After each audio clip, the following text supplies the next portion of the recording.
Hello दोस्तों, आज मैं आपके बीच क्यूब एंड क्यूबाइड चैप्टर के साथ उपस्थित हूं। इसमें मैं इसके सारे कंसेप्ट को क्लियर करूंगा। जैसा कि मैं देखता हूं कि बहुत सारे स्टूडेंट्स को क्यूब एंड क्यूबाइड के बारे में समझने में समस्याएं उत्पन्न होती है। मैं आज आपके बीच इन सब समस्याओं का निराकरण के लिए इस वीडियो के माध्यम से उपस्थित हूं। मैं इसमें एक एक कर सभी बारीकियों को आपके बीच रखने वाला हूं। अगर अभी तक आपने मेरे चैनल को सब्सक्राइब नहीं किया है तो जरूर से जरूर कर लें, ताकि इस तरह के अनेक वीडियो आपके बीच आता रहे। तो चलिए शुरू करते हैं क्यूब एंड क्यूबाइड। तो यहां हम सबसे पहले शुरू करेंगे क्यूबॉइड एंड क्यूब के डिफिनेशन से। इसमें सबसे पहले हम डिफिनेशन लेंगे क्यूबॉइड का, और इसके डिफिनेशन से ही बहुत सारे जो कंसेप्ट हैं वो क्लियर हो जाएंगे। जैसे देखिए, a cuboid is polyhedron having 6 faces, यानी कि एक घनाभ जो होता है वो बहुतल होता है और जिसके 6 फेस होते हैं, 8 वर्टिसेस होते हैं और 12 एज होते हैं, यानी 12 किनारे 8 कोना। सिंपल तौर से समझिए, The faces of the cuboid are parallel, यानी जो घनाभ के फेस होते हैं वो आमने सामने जो फेस होते हैं वो पैरेलल होते हैं। ठीक है। उसके बाद but not all the faces of a cuboid are equal in dimension, लेकिन सभी फेसेस जो आपस में भी, जैसे फेसेस आपस में भी क्या होंगे, पैरेलल होंगे, लेकिन सभी फेसेस जो हैं, सभी जो इसके पृष्ठ हैं वो डायमेंशनली बराबर नहीं होंगे। The sides of cuboid are rectangular in shape, यानी जो घनाभ के साइड्स होते हैं वो आकृति में रेक्टेंगुलर होते हैं। Cuboid has equal diagonals for only parallel sides. जो घनाभ के विकर्ण होंगे वो सिर्फ पैरेलल साइड में क्या होंगे, बराबर होंगे, बाकी जगह पर ये बराबर नहीं होंगे। यहाँ पर फेसेस देखिए, नंबर ऑफ फेसेस क्या है, ABFE, DAEH, DCGH, BCFG, ABCD and EFGH। यहाँ देखिए आप, मैं फेस आपको क्लियर करता हूँ। जैसे ABCD ये, ठीक है, DCGH ये, DAEH ये वाला, ठीक है, फिर है ABFE ये, ठीक है ना। इस तरह से ये सब आप जो देख रहे हैं ये सब फेस हैं। और फेसेस कितने होते हैं, फेसेस जो होते हैं वो 6 होते हैं, जो यहाँ पर मैंने आपको लिख के बता दिया है। एजेस इसके 12 होते हैं, एजेस 12 होते हैं। जो भी आप देखते हैं, AB है, BC है, CD है ना, AD है, AE है, EF है, BF है, ये क्या है, ये सब इसके एजेस हैं। हाँ, एजेस AB है, AD है, AE है। देखिए यहाँ पर डबल हो गया, आप इसको क्लियर कर लीजिएगा कौन सा इसमें छूटा हुआ है। तो इसमें मेरे समझ से छूटा हुआ है BC। आप BC यहाँ पर, ये जो डबल FE है यहाँ पर, इसको आप BC लिख लीजिए। एक FE को हटा देंगे और उसको, ये आप क्या कीजिए, FE को हटा दीजिए और इसके जगह पर BC लिखिए, ठीक है। तब आपके 12 number of edges, 12 number of edges हो जाएंगे। व्हाट इजेस, ABCDEFGH, ये टोटल 8 हैं जो मैंने वहाँ पर नाम दिया है, ये टोटल 8 हैं। अब आगे बढ़ते हैं। अब इसके फॉर्मूला की बात करते हैं। फॉर्मूला बहुत ध्यान से देखने की बात है, तो हम लोग एक एक चीज को यहाँ पर समझ पाएंगे। मैं अपनी तरफ से पूरी कोशिश करूंगा कि मैं आपको यहाँ पर क्लियर कर सकूं।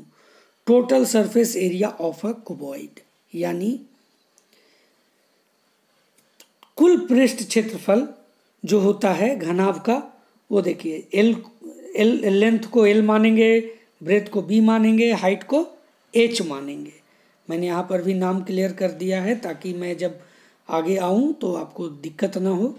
यहाँ देखिए total surface area of a cuboid, देखिए area of rectangle A B H C, ध्यान दीजिए ए बी एच सी, ये नीचे तल वाला, ये देखिए ये वाला, ठीक है, इसका rectangle plus area of rectangle D G E F,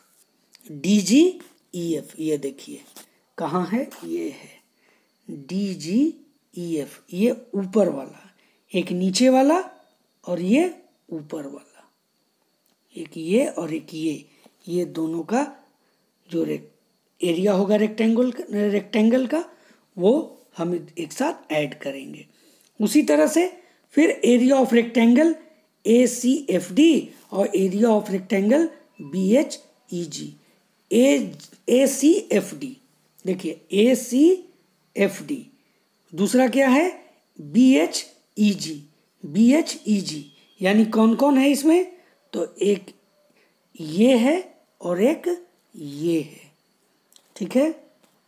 देखिए कौन कौन हुआ, ये गौर से अब देखिएगा, ये और एक ये आमने सामने, पहले क्या चले थे ऊपर नीचे, फिर ये मतलब ए सी एफ डी और बी जी ई एच, ठीक है। अब ये इसको लिए, अब हम लोग किसको लेंगे, ये फेस, हम लोग के फेस के तरफ का और उसके जस्ट अपोजिट, यानी ए, अब जो एरिया ऑफ रेक्टेंगल लेंगे वो ए बी जी डी होगा, ए बी जी डी, और क्या होगा सी एच ई एफ, क्या होगा सी एच ई एफ, यानी कि ये आगे वाला और ये इसके सामने वाला, ये जस्ट सामने, ठीक है। तो ये जब हम इसको ऐड करेंगे सब जब इसके बारे में देखेंगे, देखिए area of rectangle A B H C, तो ए बी एच सी में क्या है, तो लेंथ है और ब्रेथ है, ठीक है ना। उसी तरह से जब दूसरे में आते हैं area of rectangle A C F D वाले में, तो इसमें ब्रेथ है और हाइट है, और जब तीसरे में आते हैं area of rectangle A B G D वाले में, तो इसमें हाइट है और लेंथ है, और ये सब दो दो के भाग में है, दो दो की संख्या में है, तो ये दोनों को हम इस तरह से ऐड करके लिख सकते हैं, S is equal to 2 into L B plus B H plus H L square unit, यानी total surface area of a cuboid को S से डिनोट करते हैं। अब चलिए लैटरल सरफेस एरिया, ये क्या होता है, is equal to 2 into L plus B into H, ये ध्यान दीजिए, यानी आप 2 इंटू एल प्लस बी क्या देखते हैं, ये परिमाप होता है ना, ये आयत का परिमाप क्या लिखते हैं आप, 2 इंटू एल प्लस बी लिखते हैं, ठीक है। और जब उसमें ऊंचाई से मल्टीप्लाई करते हैं तो लेटरल सरफेस एरिया होता है। ध्यान देने की बात है कि लेटरल सरफेस एरिया इसलिए होता है कि 6 में से 4 जो इसका सरफेस होता है वो वर्टिकल होता है ना, और जिसके कारण इसको लेटरल सरफेस एरिया कहते हैं। तो ये कंसेप्ट क्लियर हुआ, अब आपको दिक्कत नहीं होगी। अब आगे बढ़ते हैं, अब इसके वॉल्यूम के फॉर्मूले में आएंगे, तो इसमें कुछ नहीं करना है, इसका लंबाई, चौड़ाई और ऊंचाई, ये तीनों को गुना कर देना है, वो हमें इसका वॉल्यूम प्राप्त हो जाएगा, L into B into H. अगर L निकालना हो तो volume divided by breadth into height, breadth निकालना हो तो volume divided by length into height. Diagonal में क्या करते हैं, डायगोनल में लेंथ, ब्रेथ और हाइट के वर्ग का क्या निकालते हैं, तो अंडर रूट निकालते हैं, तो उसका हमें डायगोनल प्राप्त होता है। पेरीमीटर ऑफ क्यूबॉइड क्या होता है, 4 into L plus 4 into length plus breadth plus height, ये इसका पेरीमीटर होता है। ठीक है, अब हम लोग आगे बढ़ते हैं। अब हम लोग डिफिनेशन देखेंगे क्यूब का, ये क्या है। तो अ cube is a solid 3 dimensional figure which has 6 square faces, 8 vertices and 12 edges. It is also said to be a regular hexahedron. ठीक है, ये षटकोणीय होता है। ठीक है, दूसरा ये कहता है कि ये सॉलिड त्रिविमीय यानी त्रिविमीय होता है इसका। इसमें क्या है, इसके फेस उसी तरह से इसके 6 फेस होंगे, जैसे आप क्यूबॉइड में देखे थे, 8 वर्टिसेस होंगे और 12 एजेस होंगे। ठीक है, यहाँ पर मैंने और क्लियर रूप से लिखा है, number of edges is equal to 12, number of faces is equal to 6, number of vertices is equal to 8, side shape is equal to square, सभी जो साइड होंगे वह स्क्वायर में होंगे और बेस से भी स्क्वायर में होंगे, यानी सभी आपस में भी बराबर होंगे। ठीक है, और इसके सभी जो आपको ये विकर्ण होंगे वो सभी क्या होंगे, आपस में बराबर होंगे। तो अब इससे रिलेटेड आगे बढ़ क्वेश्चंस में आते हैं। मैंने आपके लिए यहाँ पर कुछ क्वेश्चंस का सॉल्यूशन लेकर के आया हूँ। इसमें मैं जिस तरह से इसे क्लियर करूँगा, आप जितने भी फॉर्मूले को अभी आपने देखा, वो यहाँ पर आप इस क्वेश्चंस के माध्यम से आप उसको बिल्कुल ही क्लियर कर पाइएगा। देखिए, find the volume, the lateral surface area and the total surface area of the cuboid whose dimensions are length is equal to 12 centimeter, breadth is equal to 8 centimeter and height is equal to 4.5 centimeter। अब यहाँ पर देखिए, volume निकालना है cuboid का सबसे पहले। तो क्या होता है volume, L into B into H होता है। L क्या है यहाँ पर 12, ब्रेथ क्या है 8, हाइट क्या है 4.5 सेंटीमीटर। अब ये तीनों को मल्टीप्लाई कीजिए, 12 इंटू 8 इंटू 4.5। आप जब कीजिएगा तो कितना आएगा, किसी में कीजिए, 12 8 जा 96 इंटू 4.5, आप मल्टीप्लाई कीजिएगा तो 432 आएगा। ठीक है, अब जो है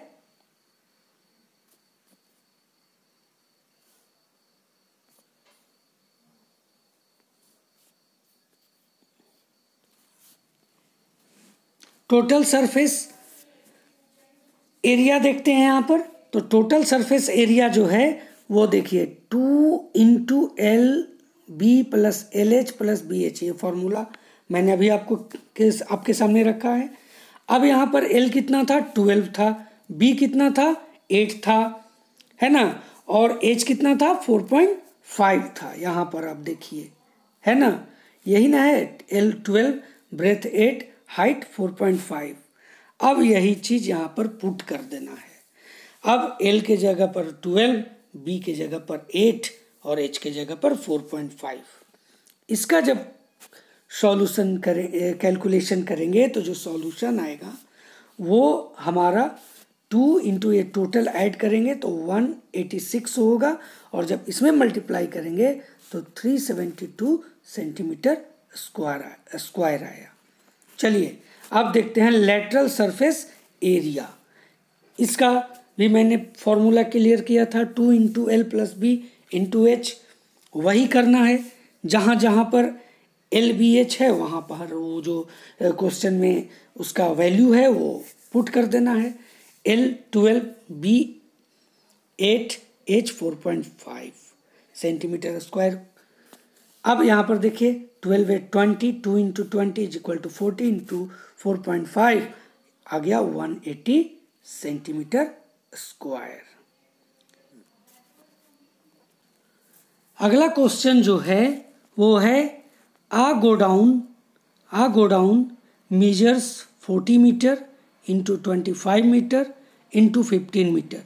Find the maximum number of wooden crates each measuring 1.5 meter into 1.25 meter into 0.5 meter that can be stored in the godown. कहने का मतलब कि एक गोडाउन की जो आकृति है, जो माप है, वो 40 metre into 25 metre into 15 metre है। ये यहाँ पर आपको जो लकड़ी के क्रेट्स हैं वो कितनी संख्या में, मैक्सिमम नंबर, अधिक से अधिक कितनी संख्या में यहाँ पर रखे जाएंगे, और प्रत्येक का जो माप होगा है वो 1.5 metre 1.25 metre into 0.5 metre that can be stored in the godown, जो गोदाउन में रखा जा सकता है। तो देखिए वॉल्यूम ऑफ द गोडाउन क्या है, 40 metre into 25 metre into 15 metre. जब इसको मल्टीप्लाई करेंगे तीनों को तो आएगा टोटल 15,000 मीटर क्यूब। अब इस पहले तो वॉल्यूम निकालेंगे इसका, मेजर जो था गोडाउन का। उसके बाद क्योंकि जब कोई भी चीज़ को स्पेसियस तौर पर रखना है तो वहाँ पर हम लोग उसका वॉल्यूम ही निकालते हैं। तो volume of each wooden crate कितना होगा प्रत्येक का, तो देखिए 1.5 था, 2.5 मीटर था और 0.5। जब इसका मल्टीप्लाई करेंगे तो ये टोटल आएगा 0.9375 मीटर क्यूब। अब क्या निकालेंगे, so maximum number of wooden crates that can be stored in the godown is equal to volume of the godown divided by volume of each wooden crate. अब देखिए जब इसमें डिवाइड हम लोग करेंगे यहाँ पर तो क्या होगा, जब डिवाइड करेंगे तो 16,000 टोटल आएगा। यहाँ पर मैं आपको सॉल्यूशन कर देता हूँ। ये देखिए यहाँ पर मैं आपके लिए सॉल्यूशन क्लियर करता हूँ। ये देखिए 15,000 इंटू 1 1 2 3 4, यानी कि ये 4 अंक के बाद दशमलव है तो यहाँ पर डिसिमल होने के चलते 4 अंक के पहले डिसिमल है, इसलिए 1 पर 40 आएगा। नीचे बच जाएगा 9375। अब इसको अगर हम लोग काटते हैं 125 से काट दीजिए तो ये 80 से कटेगा और ये आपको कटेगा 75 से, और इसको 75 से काटिएगा तो ये टोटल होगा 200, और 200 इंटू 80 कीजिएगा तो 60,000 आंसर आएगा। तो ये क्लियर हुआ। अगला जो सॉल्यूशन है वो डायगोनल से है। यहाँ पर जब हम क्यूबॉइड का डायगोनल के लिए क्वेश्चन देखेंगे तो इसमें क्या कहता है, जब आपको कहे कि अधिक से अधिक, मतलब अधिक से अधिक उसका मैक्सिमम लेंथ जब बोले कि कितना बड़ा उस जगह पर रखा जा सकता है कोई समान तब उस जगह पर जब हम देखते हैं तो वैसे जगह पर हम लोग डायगोनल निकालते हैं। जैसे यहाँ पर देखिए एक क्वेश्चन क्लियर करेगा, length breadth and height of a room are 60 metre, 20 metre and 50 metre, ठीक है, रिस्पेक्टिवली। मतलब एक कमरे की लंबाई चौड़ाई और ऊंचाई कितना है, 60 मीटर, 20 मीटर और 15 मीटर क्रमशः। Then what is the length of a maximum rod which can be put in that room. तो उस कमरे में अधिक से अधिक कितना बड़े लंबाई का रॉड रखा जा सकता है। यानी आप सोच सकते हैं कि रॉड जब भी रखेंगे अधिक से अधिक लंबाई का तो वो तिरछा ही रहेगा, और तिरछा जहाँ हुआ यानी कि वो उसका डायगोनल पूछ रहा है। तो इस जगह पर हम लोग क्या करेंगे, देखिए, it is clear that the length of a maximum rod is equal to a diagonal. ये सब साफ हो गया। तो डायगोनल ऑफ रूम क्या होगा, √L² plus B² plus H²। और यहाँ देखिए यही था ना 60, 20 और 15, ये इसका स्क्वायर निकालेंगे। 60 का स्क्वायर 3600, 20 का स्क्वायर 400, 15 का स्क्वायर 225, और जब टोटल ऐड किए तो 4225 मीटर है। मीटर सबका स्क्वायर हुआ तो स्क्वायर का तो आप जानते हैं कि मीटर हो जाएगा, हट जाए, इसलिए मीटर मैंने अलग लिखा है ना। ऐसे अगर इसके अंदर रहता तो ये मीटर, इसके अंदर रहता तो मीटर स्क्वायर होता। तो इस तरह से यहाँ पर क्या होगा, 4225 का अगर हम लोग अंडर रूट निकालेंगे तो 60 रूट क्या होगा, 65 होगा, और मीटर स्क्वायर का तो मीटर हो गया। तो इसलिए क्लियर हो गया कि hence the breadth of the maximum rod is equal to 65 metre. अब हम लोग यहाँ पर क्यूब बेस्ड एक क्वेश्चन के बारे में चर्चा करेंगे ताकि क्यूब का भी हमारे सामने सॉल्यूशन करने में दिक्कत ना हो। तो find the volume, the lateral surface area, the total surface area and the diagonal of a cube, each of whose edge measures 9 metre. यहाँ पर टेक √3 इज इक्वल टू 1.73 ले लेना है। यानी वॉल्यूम निकालना है, लैटरल सरफेस एरिया निकालना है, टोटल सरफेस एरिया निकालना है, और डायगोनल निकालना है क्यूब का। और उसका आप जानते हैं कि एज तो सब बराबर होता है इसका, तो एज कितना है, 9 मीटर। तो बस इसमें सिर्फ हम लोग फॉर्मूला रखेंगे और इसका आंसर हम ले लेंगे। देखिए volume of the cube A cube, तो 9 मीटर का होल क्यूब होगा, क्या हो गया 729, यानी 9 into 9 into 9, 81 into 9 is equal to 972 metre का मीटर क्यूब। उसके बाद lateral surface area of the cube, ये क्या होता है 4a², 4 इंटू 9 मीटर का होल स्क्वायर। तो 9 का होल स्क्वायर क्या होगा 81, 81 4 जा 325, 24 मीटर स्क्वायर। अब total surface area of the cube क्या होगा 6a², यानी 6 इंटू 9 मीटर स्क्वायर, यानी 6 into 81 metre square is equal to 486 metre square. कुछ नहीं करना है, बस फॉर्मूला पर पुट कर देना है, आंसर ऑलरेडी हमें मिलता रहेगा।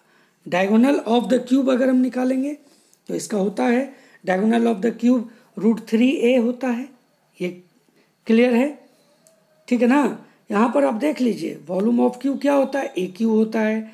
Lateral surface area of cube क्या होता है 4a² होता है। Total surface area of the cube क्या होता है 6a² होता है। और डायगोनल ऑफ द क्यूब क्या होता है √3a होता है। ये सब इसके फॉर्मूला है, ये इसके फॉर्मूला है। ये देखिए यहाँ पर, ये देखिए वॉल्यूम ऑफ क्यूब का फॉर्मूला a क्यूब, ठीक है। Lateral surface area of cube का फॉर्मूला 4a², ठीक है। अब आगे बढ़ते हैं। Total surface area of the cube क्या है इसका 6a²। तो इस फॉर्मूले को हम लोग याद रखेंगे, फिर कभी कोई भी समस्या हमारे बीच नहीं आएगी। Diagonal of the cube √3a और a = 9 मीटर। तो क्या हुआ 9√3 मीटर, और चूंकि हम यहाँ क्वेश्चन में है √3 को 1.73 लेना है, तो अगर उसको लेंगे तो इसका आंसर जो आएगा वो जब मल्टीप्लाई करके आएगा तो 15.57 मीटर होगा। आगे के वीडियो में मैं क्यूब और क्यूबॉइड का जो कॉम्प्लेक्सिव क्वेश्चंस होते हैं वो आपके बीच रखूंगा एक एक करके, ताकि आपको कभी भी इस चैप्टर में समस्या ना हो। मेरा ये प्रयास रहेगा। तो इस वीडियो में यहाँ तक आप देख लिए। अगर इसमें किसी भी तरह का अगर आपको कुछ लगता है कि कमियां रह गई हों या कुछ चीज़ें आपको नहीं समझ में आई हो तो मेरे कमेंट बॉक्स में लिखिएगा, मैं उसे अगले वीडियो में आपके लिए क्लियर करके रखूँगा।